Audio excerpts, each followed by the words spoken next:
Hi everyone. Today is day 4 of our top interview 150 question, and the question that we will be solving today is remove duplicate from sorted array 2. Okay.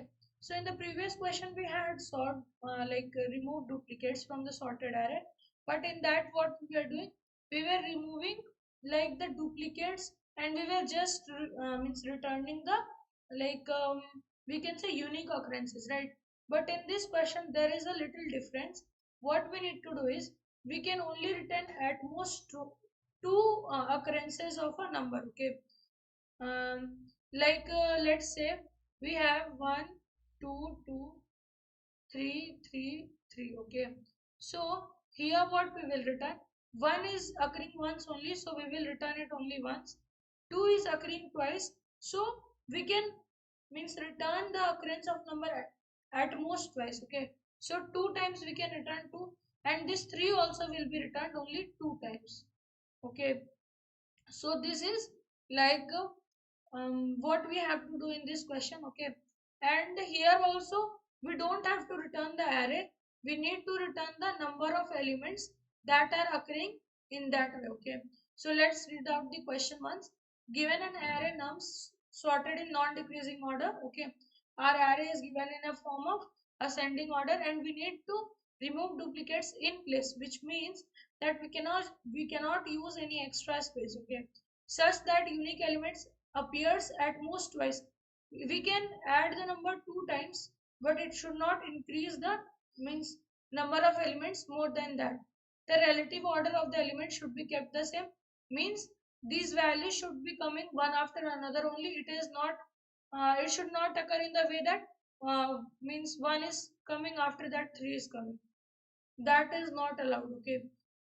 Now we have, since it is impossible to change the length of the array, you must instead use the result be placed in the first array. Means since we cannot change the length of the array, what we need to do, whatever result we are storing, we are storing in the first part of the array only. Okay, this part, and we will return the number of k elements by removing the duplicates. Now let's see one more example. Let's say we have nums, and we have 1, 3, 3, 8, 8, and 9. 8, 8, 8, 8, and 9. Okay. Now, according to the question asked, what we have to return? Any duplicate should be returned at most twice. We cannot return it more than two times. So we can return 1 here once. Okay. Then we can return 3 here twice. This 8 is occurring 4 times, right? But we can return only 2 times. And then we have 9. This can remain empty, or whatever values are there, it can remain in that place. Okay. It is there is no issue with that. The only answer that we need to return is this. And what we will do, we will return k. So what is the number of elements occurring in this way? There are 6. So k will be returned as 6. Okay. Now let's see how to solve this question. Okay. So we know that in order to find the approach, we will be following something from the previous question only, right? There will be two pointers. Then we will also have to keep a count, right? So we know that we need to keep a count. Okay. We need to have two variables I and j. Now let's see how to move forward with this approach. So we will have a loop where if let both will be starting from 1 actually. Okay, because here we need to check for means if we are inserting values, it should be inserted after the first index only. On the first index there is no need of inserting any value, right? So we will go till less than j is less than n. Okay, now n is the number of total number of elements present in the array, and this count will start from 0, right? Now whenever we are finding any value which is equal, let's say for that we are considering I. Okay. Now whenever, let's say, we are finding nums of I is equals nums of I minus 1. Since the array is sorted, then we will be finding duplicate values one next to the other, right? So we can use this. and if we find that value, then we can increment the count by 1, right? And after that, let's say like the previous value array we had used, I'll shorten that array. We are having this array, okay? Now our j and I are at this index only, and now with this I am comparing I minus 1, okay?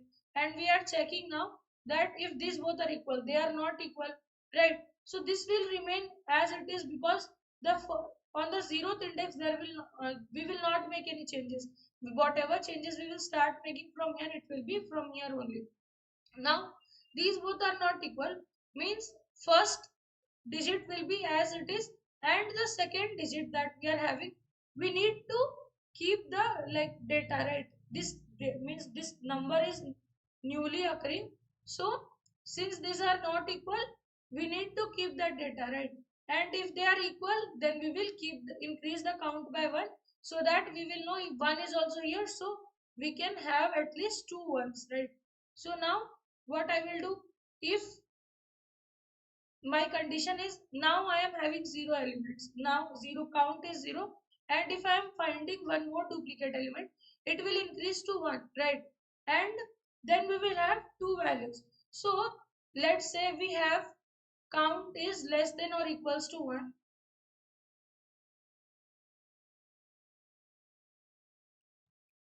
In such condition, what we can do, we can insert this I at that jth position, right?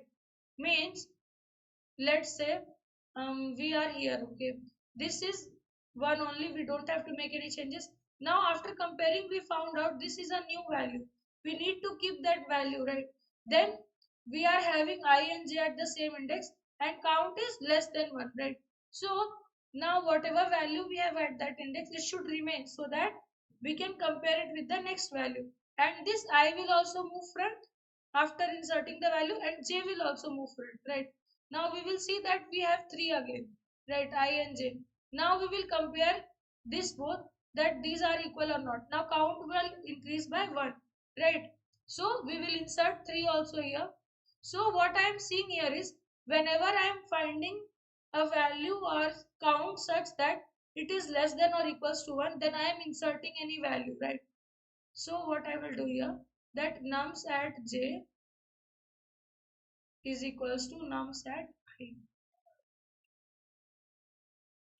and then I will increment the j value by 1, right? Now after this, what I am doing, I will move forward to here. Now I am seeing these values are not equal, that which means that I need to update my count, right? Because I am getting a new value, and I need to count the occurrence of that right now. So for that, what I will do, if the number is not equal, right? These both are not equal, I need to change the count of my change my count value to 0. So in the else condition, what I will do, I will do count is equals to 0, which means that now when I came at this position, right, our j is also at this position and I is also at this position. Now what will happen, it will check that are these, is 3 and 8 equal, not equal, so count will become 0. And now we will check this condition, if count is less than equals to 1, obviously it is less than 1, so we will insert that 8 here, right? And now what we will do, we will increment the value of j also by 1, and I will increase, because it is the one that is acting like a iterator, right? So I will come here and j will also come here. We will see these both are equal, count will increment by 1, and again we will add 8 here, because count value is equals to 1 now. Now our j will again increase by 1, right? But this I that we have here, it will also increment. Now we see that these both are again equal, right? Count will increase to 2, but this condition is failing. That means the whatever value is here, means let's say 8 is only here, but it will not matter anymore, because we need to return the j value, and we have already got that value, right? Let's say if 9 was here, okay? After it, 9 was also there. So Now if we were comparing that, j will not move any more forward because count is not equals to 1 or less than 1. So what will happen now? Our j will be here only and I will move forward. Now these both are not equal. Okay, so this condition will fail and our count will become 0. And again, this condition will pass now. Now our j is at this index, right? And I is at this index. So this 9 will get inserted at this index. Therefore, we will have the new array as 9 here, right? And this position we are not making any changes, so it will remain as it is. And now what our j value is? Our j value means uh, we came here, okay? So it was 0, 1, 2, 3, 4, 5. Right, it was 5, but when we inserted this value here, our j will again increase by 1, right? So our j will become 6, right? And this is what we were supposed to return, okay? Because how many elements do we have? We have 6 elements which are occurring at most twice. So what we will do here outside the loop, here we will increment I by 1 every time and we will return j here. So let's move on to the code, and there on the code editor we will see how to execute this program. So let's see the code now. As told that what we will do, we will declare two pointers I and j, and both will be starting from 1 only, and we will have a count, right? It will be initialized with 0. Now we will iterate I till less than nums, length of nums, and what we will do now, we will check if nums at I is equals nums of I minus 1. Then in that case what we will do, we will increment the count value by 1. Now if the count value is less than or equals to 1, then what we were doing, we were inserting that value, count is less than equals to 1. Then we were inserting ith value at jth position, right? So nums of j is equals to nums of I, and we were incrementing the value of j by 1. Now whenever we were finding a unique value or number which was not equals to I minus 1, in such case we were updating our count value. So we will update our count to 0, and every time we need to increment the value of I also. So we are doing that and we will be returning j here. Now let's try to run this code. So the sample test cases are passed. Let's try to submit it. So this code has been accepted. That's it for today, guys. Thank you for watching. If you found this video helpful, please let me know in the comments. And in case you have any doubts, please let me know in the comments that too. And in order to continue with me in this coding journey, please subscribe to my channel and hit the bell notification so you will be notified every time I post a new video. Thank you for watching.